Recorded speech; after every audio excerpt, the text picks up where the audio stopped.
Shalom, selamat pagi para pendengar dan pemirsa. Bertemu kembali dalam program Suluh, Suara Penyuluh, suatu program kerjasama antara Kantor Bimas Kristen, Kementerian Agama Kota Salatiga dengan Radio Betani 107.7 Holy Family Station.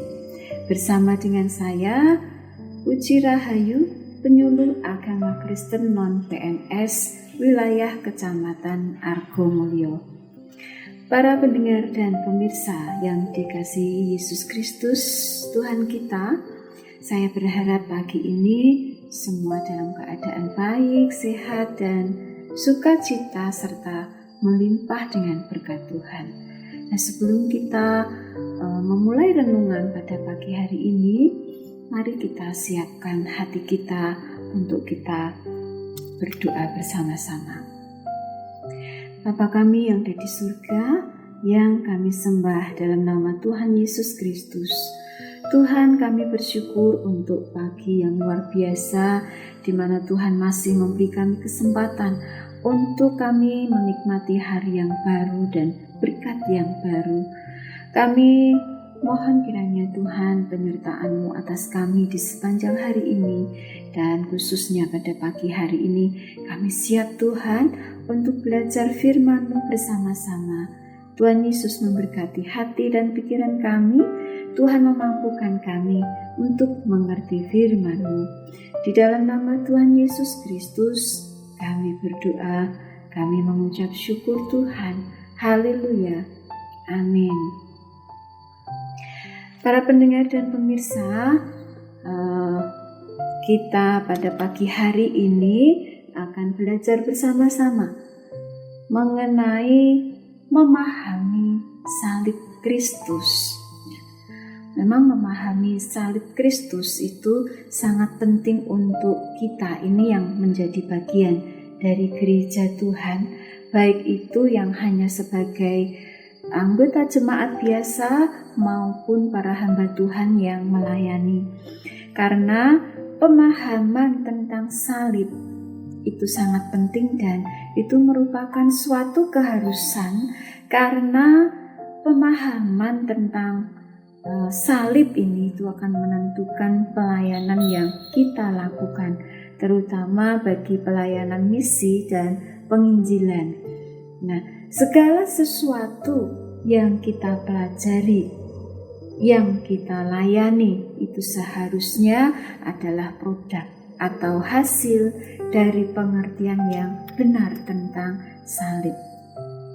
Nah, di dalam salib kita mengingat pengorbanan Yesus Kristus yang rela mati di kayu salib demi menyelamatkan umat manusia. Nah, pemahaman ini harus dibangun terus-menerus dan diajarkan kepada gereja Tuhan. Nah, tapi sebelumnya mari kita belajar, kita membaca bersama-sama dari ayat Alkitab yang mendasari firman Tuhan pada pagi hari ini. Kita akan membaca di dalam kitab 1 Korintus pasal 1 ayat 18 sampai 25. Demikian firman Tuhan. 1 Korintus pasal 1 ayat 18 sampai 25. Hikmat Allah dan hikmat manusia. Sebab pemberitaan tentang salib memang adalah kebodohan bagi mereka yang akan binasa. Tetapi bagi kita yang diselamatkan, pemberitaan itu adalah kekuatan Allah. Karena ada tertulis, Aku akan membinasakan hikmat orang-orang berhikmat, dan kearifan orang-orang bijak akan kulenyapkan. Di manakah orang yang berhikmat? Di manakah ahli Taurat? Di manakah pembantah dari dunia ini? Bukankah Allah telah membuat hikmat dunia ini menjadi kebodohan? Oleh karena dunia dalam hikmat Allah tidak mengenal Allah oleh hikmatnya, maka Allah berkenan menyelamatkan mereka yang percaya oleh kebodohan pemberitaan Injil. Orang-orang Yahudi menghendaki tanda dan orang Yunani mencari hikmat. Tetapi kami memberitakan Kristus yang disalibkan untuk orang-orang Yahudi suatu batu sandungan dan untuk orang-orang bukan Yahudi suatu kebodohan. Tetapi untuk mereka yang dipanggil, baik orang Yahudi maupun orang bukan Yahudi, Kristus adalah kekuatan Allah dan hikmat Allah. Sebab yang bodoh dari Allah lebih besar hikmatnya daripada manusia, dan yang lemah dari Allah lebih kuat daripada manusia. Nah, dari ayat yang kita baca ini ada beberapa pemahaman mengenai salib Kristus.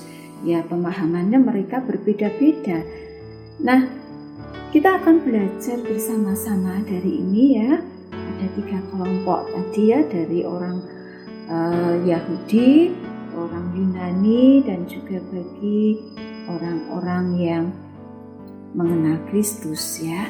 Yang pertama dulu kita akan belajar bagi orang Yunani ya. Orang Yunani, bagi mereka pemberitaan salib itu adalah kebodohan. Bagi kalangan Yunani, mereka berpendapat seperti itu. Mereka berpikir, bagaimana bisa seseorang tuh dia mau rela mati demi orang lain. Nah, kaum Yunani itu adalah tipe orang yang mengagungkan pengetahuan. Nah, telah banyak kita tahu ya, banyak dari mereka lahir pemikir-pemikir besar dari kalangan Yunani. Nah, bukan hanya ahli filsafat, tetapi mereka juga ahli berpidato, menyampaikan gagasan-gagasan yang dapat diterima oleh akal. Pintar menyampaikan ide yang mempesona dan bisa mempengaruhi orang banyak. Dan bagi mereka ini sungguh tidak masuk akal jika salib itu adalah jalan keselamatan. Bagi mereka itu merupakan suatu kebodohan. Bagaimana mungkin orang memperoleh keselamatan dari seseorang yang tidak dapat menyelamatkan diri dari kayu salib? Maka bodohlah orang yang mempercayai hal semacam itu. Nah, itu adalah pendapat dari orang-orang Yunani tentang salib, bahwa orang Yunani menganggap salib adalah kebodohan. Nah, golongan yang kedua ini adalah bagi orang Yahudi. Bagi orang Yahudi, salib adalah batu sandungan. Nah, mereka ya, kaum Yahudi ini merupakan salah satu penganut agama yang tergolong paling taat di antara penganut agama-agama di dunia. Nah, bagi mereka pemberitaan salib itu adalah satu batu sandungan. Sebagaimana kita ketahui bahwa orang Yahudi itu telah menantikan Mesias sebagaimana dijanjikan sejak perjanjian lama. Mesias adalah anak Allah yang membebaskan bangsa Israel dari tirani bangsa asing. Ya, bagi mereka Mesias itu memiliki kuasa dan raja adil yang perkasa di dalam peperangan. Nah, sejak Yesus lahir, Yesus hadir di tengah-tengah Yahudi, mereka terus mencari tanda untuk membuktikan apakah Yesus itu Mesias atau tidak. Itu menjadi batu sandungan bagi orang Yahudi. Nah, sekarang bagi orang percaya, kita gereja Tuhan adalah orang-orang yang percaya. Apa pandangan orang percaya tentang salib? Dari ayat yang kita baca ini tadi, salib adalah kekuatan dan hikmat Allah. Dari mana kita mengukur satu kekuatan?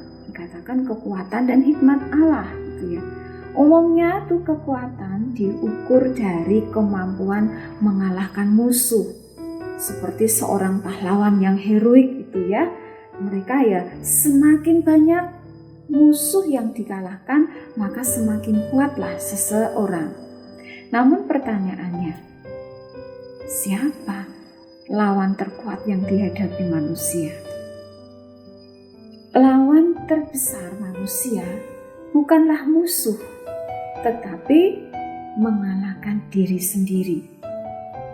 Ini mengalahkan diri sendiri adalah suatu pengorbanan. Inilah kekuatan Allah yang ditunjukkan di salib sebagai pengorbanan. Jadi kekuatan yang terbesar dalam diri seseorang adalah kemampuan mengalahkan diri sendiri. Itulah pengorbanan yang dilakukan oleh Yesus Kristus di kayu salib. Nah, selain itu, bagi orang percaya, salib itu juga merupakan penggenapan janji Allah. Kita meyakini itu ya di dalam Yohanes 3 ayat 16. Nah, sejak manusia jatuh dalam dosa, Allah sudah menjanjikan penebus bagi manusia. Kehendak Allah untuk menebus manusia berdosa telah dijanjikan atau dinubuatkan Allah sejak perjanjian lama. Yesus Kristus berinkarnasi menjadi manusia untuk menggenapi setiap janji Allah.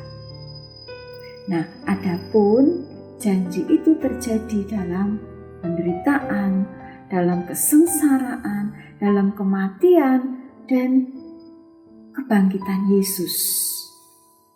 Nah, kematian Yesus itu adalah kematiannya menggantikan manusia yang berdosa. Nah, seharusnya manusia yang berdosa itu yang mati dan binasa karena dosa mereka.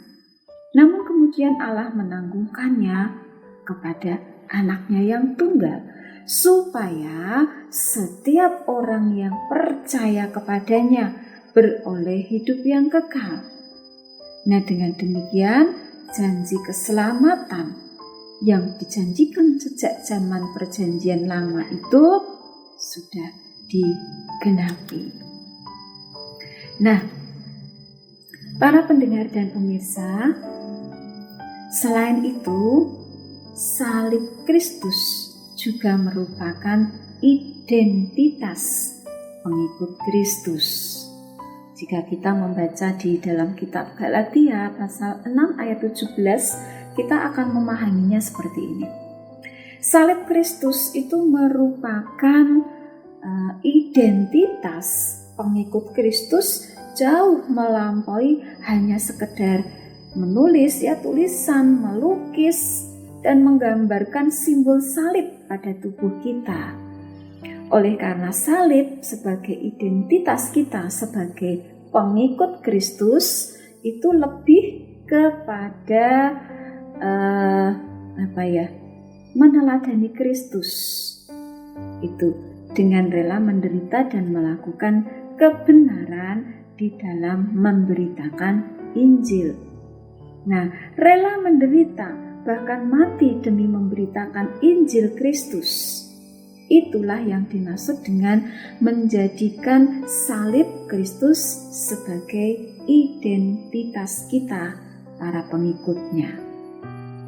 Ya, jadi artinya bahwa ketika gereja mengalami aniaya, mengalami penderitaan, ditolak, dihina, dan disiksa karena kebenaran, maka di saat itulah gereja sedang menjalankan identitasnya sebagai pengikut Kristus yang siap memikul Injil, memberitakan Injil dimanapun kita berada.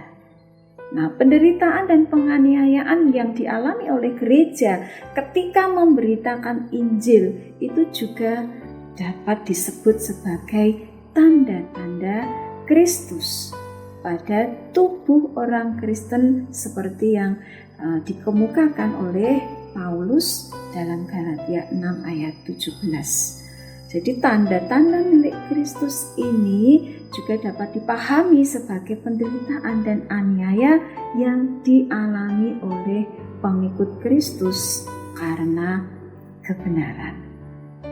Ya, dengan mengungkapkan tanda-tanda milik Kristus yang melekat pada tubuhnya, Paulus hendak menegaskan kewibawaan atau otoritasnya sebagai seorang rasul. Nah, dengan demikian tidaklah keliru apabila mengatakan bahwa salib adalah identitas bagi pengikut Kristus dalam hal penderitaan dan aniaya Injil. Nah, itu tadi pemahaman akan salib Kristus menurut manusia, pandangan manusia. Nah, bagaimana pandangan salib dari pihak Allah?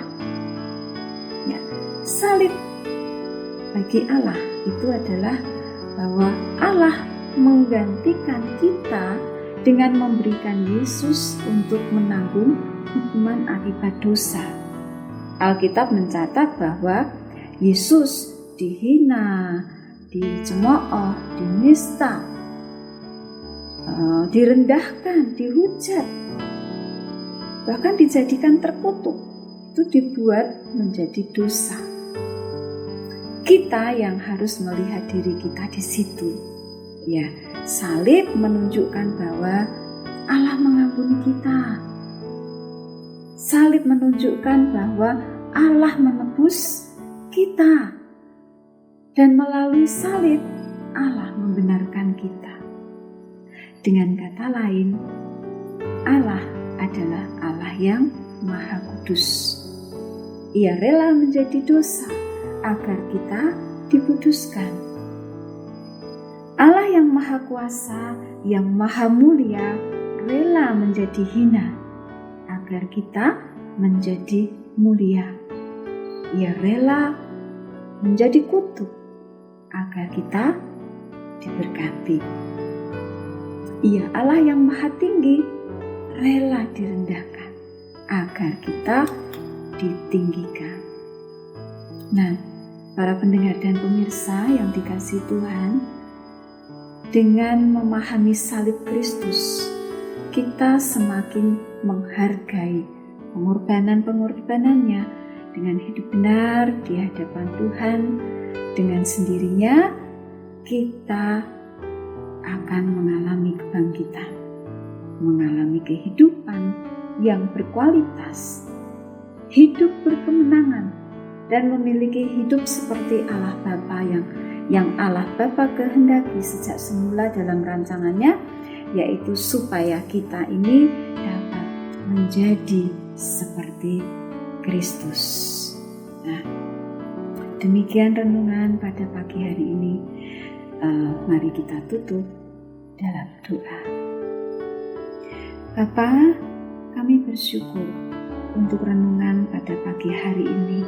Kami jadi mengerti, kami jadi dapat memahami salib Kristus, sehingga kami dapat mendapatkan satu kebenaran, dan kami dapat menceritakan kebenaran-kebenaran ini kepada orang lain, supaya mereka pun dapat memahami salib Kristus dengan benar. Dengan demikian, Bapa, akan ada banyak orang yang menerima kebenaran, dan tentang salib Kristus ini akan semakin diberitakan kepada banyak orang. Semakin banyak orang mengerti akan kebenaran ini, semakin Tuhan Yesus, Engkau ditinggikan dan dimuliakan. Terima kasih Tuhan. Kami mengucap syukur Bapa. Biar kiranya firman Tuhan ini dapat menjadi berkat untuk kami, para pendengar dan pemirsa yang terkasih di dalam Tuhan. Di dalam nama Tuhan Yesus Kristus kami berdoa. Haleluya. Amin. Kiranya renungan pagi ini memberkati kita semuanya, dan biarlah itu menjadikan bekal untuk kita pada pagi hari ini di dalam menjalani kehidupan sepanjang hari ini dengan sudah memahami kebenaran Tuhan. Sampai bertemu kembali di suluh yang akan datang. Shalom. Tuhan Yesus memberkati.